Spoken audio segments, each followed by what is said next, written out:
to tell you something. And she give you a way to do. I never met someone like you before.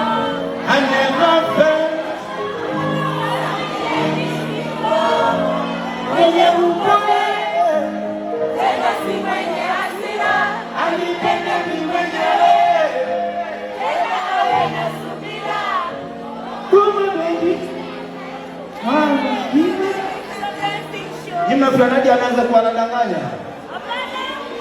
Alidanganya? Haya bwana. Alidanganya? Hajai kuwa muongo. Acha niseme. Nasema. Let me tell you guys. Mimi sikujua anakuja. And he came with a child kwa sababu anajua akiwa na mtoto wangu siwezi mfanyia kitu. Siwezi nikaongea vibaya, sio? But if he thinks that is an apology, it's a big no. You are very proud. Very proud. And that is not an apology.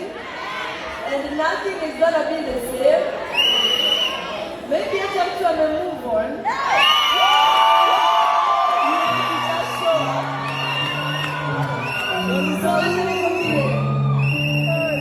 I'm telling you from the bottom of my heart. It's because of the respect I have for you as the father of my child. Oh yeah. And that will never change. Oh yeah. The respect will always be there. Yeah, man. Don't push it. Don't push it. Okay? I appreciate you coming through.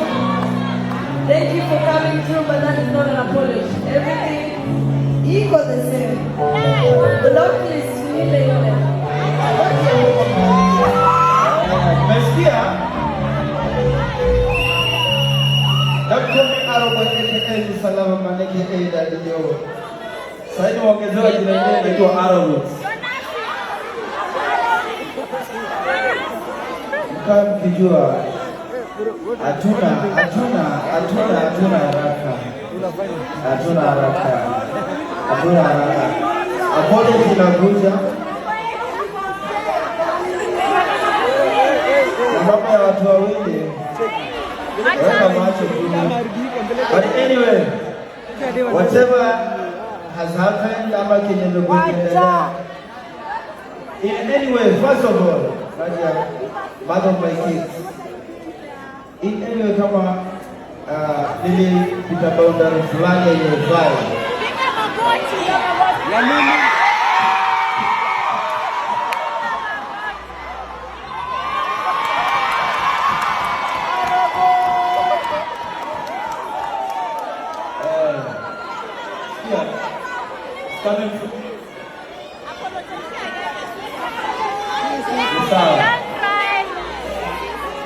Hapa hakuna expressive. Kitu naweza kuambia kumekuwa na vitu moja. Sijaongea sana. Najua kuna vitu story mbili tatu zitakuwa zinachenjiwa in any way. I repeat, you are one of the special people in my life. Nasema you are my number one in my life. We have two beautiful kids together.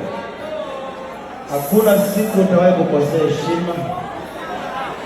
Hakuna siku. Na kama nimekosa, kama sijui, naomba unisamehe.